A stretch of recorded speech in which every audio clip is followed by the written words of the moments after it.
पूजने माता और बंधुओं, अनादिकाल से दो रास्ते परमात्मा की प्राप्ति के चले आ रहे हैं। एक नीति का रास्ता है जिसे हम संन्यास मार्ग कहते हैं,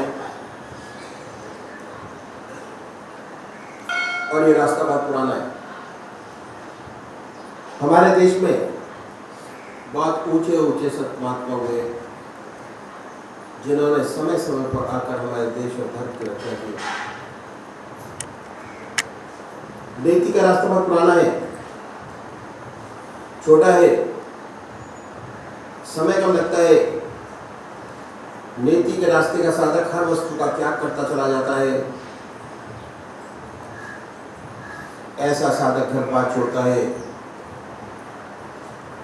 धन दौलत छोड़ता है, बीवी बच्चे छोड़ता है और संसार की हर वस्तु का त्याग करके संन्यास ग्रहण करता है। संन्यास लेने के बाद साधना में लग जाता है और एक ऐसे साधक के पास सिर्फ एक ही काम रह जाता है, वह परमात्मा की प्राप्ति। अगर सच्चे हृदय से परमात्मा में लगे तो कोई वजह नहीं कि उसे अपने रास्ते पे सफलता प्राप्त न हो। मेरे ही कह देने से कि रास्ता छोटा है। कोई भाई बिना सोचे समझे इस रास्ते में कूद न पड़े। इस रास्ते की कठिनाइयां मैं आपके सामने रखूंगा। सबसे बड़ी बात कि शरीर से त्याग करना बहुत आसान है, लेकिन सच्चा संन्यास जब तक प्राप्त नहीं होता, जब तक मन से त्याग नहीं हो जाता। मुझे इस विषय पर अपने सद्गुरुदेव परम संत महात्मा श्री यशपाल जी महाराज का एक अनुभव याद हुआ है, जो मैं आपके सामने रखूंगा। एक बार वो जबलपुर से मुरादाबाद जा रहे थे। रास्ते में प्रयागराज का स्टेशन पड़ा। उन दिनों कुंभ का मेला समाप्त हुआ था। जब गाड़ी प्रयागराज स्टेशन पर पहुंची तो देखा कि स्टेशन पर काफ़ी भीड़ है। ये भीड़ एक महात्मा जिनको अवधूत कहते थे छोड़ने आई हुई थी। गाड़ी आई, जय जयकार हुआ, फूल माला अर्पण किए गए। इत्तेफाक से परमात्मा की कृपा से ये जो महात्मा थे उसी डिब्बे में चढ़े जिसमें बैठा हुआ इसके गुरुदेव बैठे हुए थे। सामने की बर्थ खाली थी, उसी पर आके विराजे। जब गाड़ी आगे चली तो आपके साथ बातचीत शुरू हुई। इस बातचीत के दौरान गुरुदेव जी ने आपसे एक प्रश्न किया, और ये था कि आपको सन्यास लिए कितना समय हो गया? उत्तर मिला 14 वर्ष। बातचीत में दूसरा प्रश्न कि महाराज आप बाल ब्रह्मचारी हैं या जब सन्यास लिया तो गृहस्थी थे? उन्होंने उत्तर दिया मैं गृहस्थी था, मेरे स्त्री और बच्चे थे। बातचीत होती रही। इसके बाद गुरुदेव ने, सेवक के गुरुदेव जी ने उनसे प्रार्थना की कि महाराज एक जिज्ञासा और है, लेकिन वह प्रश्न कुछ टेढ़ा है, इसलिए पहले से अब क्षमा करें और मुझे सांत्वना दें, आशीर्वाद दें कि इस टेढ़े प्रश्न से नाराज नहीं होंगे, तभी वो प्रश्न किया जाए, अन्यथा नहीं। आगे कहा कि मैं किसी के हृदय को दुखाना नहीं चाहूँगा। महाराज जी चुप हो गए, ध्यान में चले गए। फिर कुछ देर बाद बोले कि आप कुछ पूछना चाहते थे, पूछा नहीं। फिर गुरुदेव ने अपनी बात दोहराई कि महाराज यदि आप वायदा करें तो कि इस टेढ़े प्रश्न से नाराज नहीं होंगे तभी वह प्रश्न किया जाए, अन्यथा नहीं। बोले कि पूछो कि मैं नाराज नहीं होऊंगा। गुरु सेवक के गुरुदेव जी ने तीसरा प्रश्न किया और ये था कि क्या अभी भी आपको अपने बीवी बच्चों की याद आ जाती है? यह प्रश्न सुनकर खामोश हो गए और ऐसा महसूस हुआ कि जैसे ध्यान में चले गए हों। 10 मिनट बाद आपने आंखें खोली और कहने लगे कि बच्चा, सत्य यही है कि आज भी मुझे अपने बीवी बच्चों की याद आ जाती है, और ख़ासकर जब मैं अपने गांव के पास से निकल जाता हूँ जहाँ का मैं रहने वाला हूँ। ये याद बिल्कुल ताज़ा हो जाती है कि ये मेरी स्त्री, ये मेरे बच्चे, ये मेरा खेत, ये मेरा मकान। बच्चे बड़े हो गए और काम काज संभाल लिया। सेवक के गुरुदेव जी ने आपके चरण छुए। वाकई में आप बहुत ऊंचे महात्मा थे, अवधूत थे, कोई शक नहीं। क्योंकि आश्रम संन्यास लेते ही आश्रम बदल जाता है और संन्यास के अपने यम नियम हैं। कठोर तपस्या, ब्रह्मचर्य, आसन की सिद्धि, प्राणायाम। शरीर से तो त्याग हो गया, लेकिन मन से त्याग करने में बड़ा समय लगता है। दूसरी बात क्या है कि त्याग का बड़ा अहंकार होता है।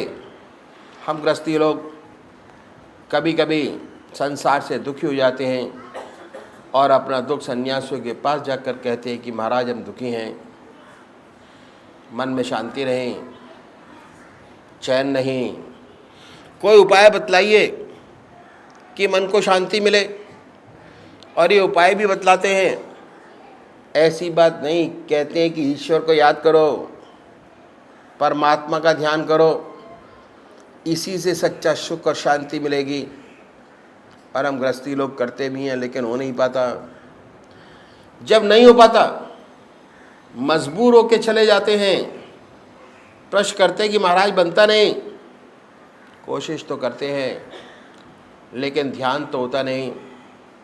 तो अक्सर जो सुनने में आ जाता है कि आप तो गृहस्थी है, तो सन्यासियों में शुरू से भावना हृदय में पैदा हो जाती है कि हम सर्व साधारण मनुष्य से कुछ अलग हैं। सूक्ष्म अहंकार अंदर ही अंदर पैदा हो जाता है। जहाँ अहंकार है वहाँ परमात्मा नहीं। दूसरी बात क्या है कि ज़्यादातर व्यक्ति किसी न किसी परेशानी में पड़कर दुखी होकर वैराग्य पैदा हो जाता है, सन्यास ले बैठते हैं। सन्यास के अपने लेने के बाद जीवन बदल जाता है। सन्यास के अपने यम नियम हैं, कठोर तपस्या, ब्रह्मचर्य, आसन की सिद्धि, प्राणायाम। बहुत से लोगों से तो ये बनता नहीं। जिनसे बनता है वे कठोरता से अपने मन को साधते हैं। इस अभ्यास में दबाव रहता है और उस दबाव के कारण बहुत सी रिद्धियाँ सिद्धियाँ प्राप्त हो जाती हैं। तो ऐसे महात्मा संसार में आते हैं संसार की सेवा करने के लिए, लेकिन उनके काम क्रोध, लोभ, मोह, अहंकार, ये रास्ते में के जो दुश्मन हैं समूल नष्ट नहीं हुए रहते, सुप्त हो गए होते हैं, तप गए होते हैं। अभ्यास के प्रेशर से ऐसा मालूम होता है कि इन पर काबू हो गया, वास्तव में हुआ नहीं होता। जब ये संसार में आते हैं और सांसारिक वस्तुओं से संपर्क होता है तो सुनाई पड़ता है कि विख्यात महात्मा थे। बहुत सी ऐसी अनहोनी बातें सुनाई पड़ती हैं। तो वजह यही है कि जब तक परमात्मा की सच्ची प्राप्ति नहीं हो जाती, तब तक काम, क्रोध, लोभ, मोह और अहंकार से छुटकारा नहीं मिलता। जिन्हें परमात्मा की प्राप्ति हो जाती है उनके मित्र बन जाते हैं, उनका इन पर नियंत्रण हो जाता है। ऐसा कोई उच्च कोटि का विरला होता है, और जो ऐसा होता है वह संसार का बड़ा कल्याण करता है, संसार से उसको बड़ा लाभ होता है। इस अभ्यास में दबाव शुरू से ही शामिल है। जैसे यदि कि स्प्रिंग को दबा कर रखें, जब तक आप दाबे हैं, दबा है, हाथ से छूटा, कहीं पर भी मार कर सकता है, मुंह पर लग जाए, माथे पर लग जाए, बिल्कुल यही दशा होती है। इस अभ्यास में शुरू से ही दबाव है, और हर दबाव का रिएक्शन साथ साथ सामने आ जाता है। ये सारी बातें हैं, इन सबको सोच समझकर संन्यास के रास्ते में कदम रखना चाहिए। और ख़ासकर उन लोगों को जिनकी शादी हो गई है, जो गृहस्थ आश्रम में प्रवेश कर गए हैं, उन्हें तो संन्यास की बात कभी सोचनी नहीं चाहिए। करोड़ पीछे एक दो ही नज़र आते हैं। जैसे महात्मा बुद्ध जो गृहस्थी थे, संसार छोड़कर चले गए, परमात्मा को प्राप्त किया, लेकिन 1000 पीछे 999 असफल होते हैं। न उनकी दुनिया रहती है न दीन। ऐसी बहुत से केसेस, घटनाएं सेवक के सामने आई, सब में असफलता, न इधर का रहा न उधर का, सर्विस छोड़ी, बच्चे छोड़े, कुछ न कर पाया, बर्बाद हो गया।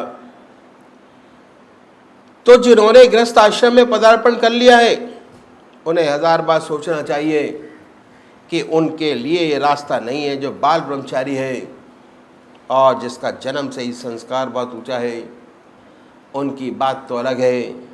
उनके लिए तो संन्यास से बढ़कर कोई दूसरा रास्ता नहीं होगा। ऐसा व्यक्ति इस रास्ते में बहुत चमकेगा और करोड़ों का भला करेगा। ऐसी हमारा धारणा हो गई है कि हमारे पास कोई रास्ता नहीं। बहुतों की ये धारणा है, और बहुतों की ये धारणा है कि 55 से 58 साल तक तो अपना काम करें, 58 साल के बाद जब रिटायर हो जाएंगे तब भगवान का नाम लेंगे। बहुत बड़ी भूल है। 58 साल के बाद रिटायर हो जाने पर कुछ नहीं होता, तब भगवान का नाम नहीं लिया जा सकता। आदतें इतनी मजबूत हो जाती हैं कि आप बदल नहीं सकेंगे। शरीर भी जवाब देने लग जाता है, आप बैठ नहीं सकेंगे। ध्यान करने की बात तो अलग रही। तो ये भावना जो हमारे अंदर आ गई है बड़ी गलत है। अधिकतर लोगों की ये भावना है कि 58 साल के बाद पूजा पाठ करेंगे, परमात्मा का नाम लेंगे। अभी से भगवान का नाम लेकर क्या करना, बहुत गलत है। फिर नहीं होगा।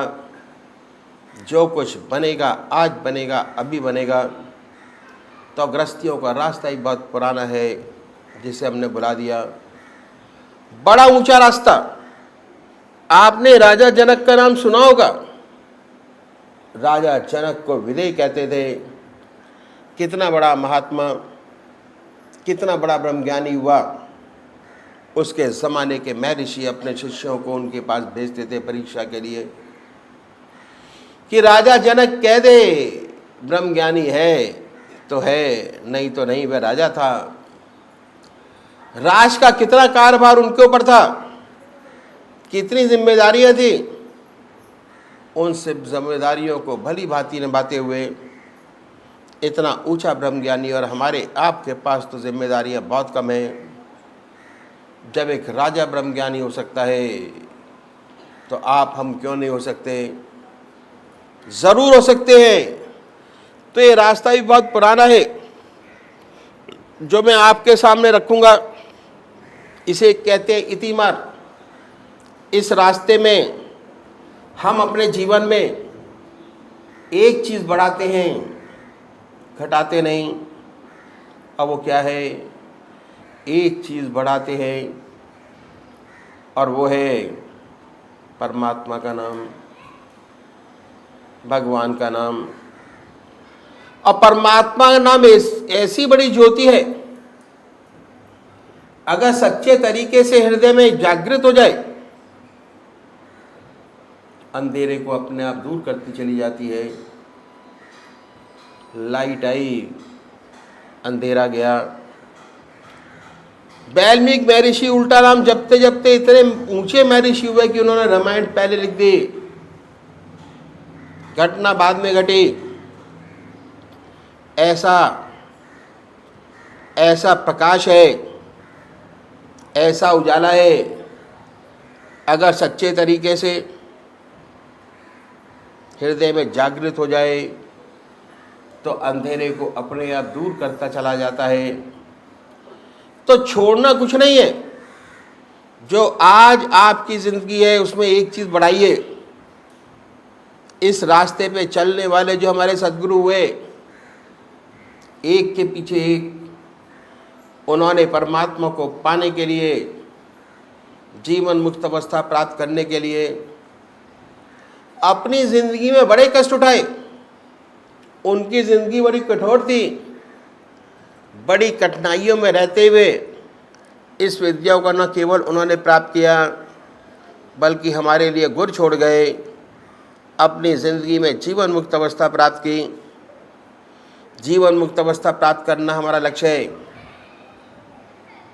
चाहे हम सन्यासी हो, चाहे हम गृहस्थी हो, चाहे किसी भी तरीके से क्यों ना जीवन मुक्त अवस्था प्राप्त करें, ज्ञान मार्ग से, कर्म से, ध्यान से, सन्यास से, गृहस्थ से जीवन मुक्त अवस्था प्राप्त किए प्राणी में दो बात विशेष पैदा हो जाती है।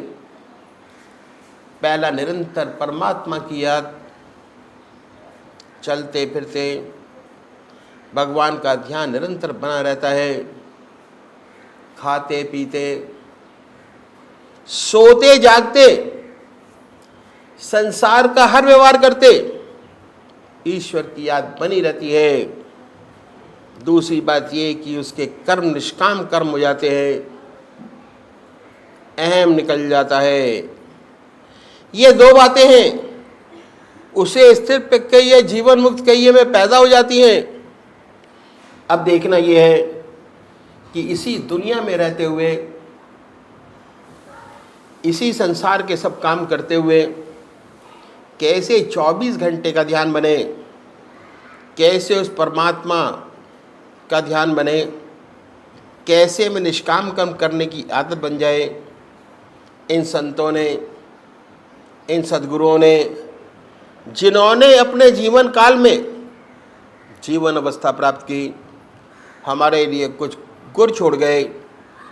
अगर हम इन गुरों को अपनाएं तो हमारा रास्ता भी आसानी से तय हो जाए। हर व्यक्ति अपनी संतान के लिए गुर छोड़ जाता है।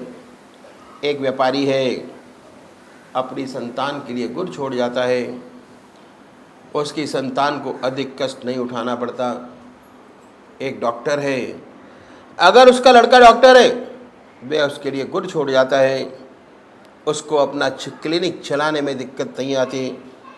इंजीनियर है, अपने बच्चों के लिए गुर छोड़ जाता है। इस तरह हमारे सिलसिले के जो संत महात्मा हुए, ये कुछ गुर छोड़ गए।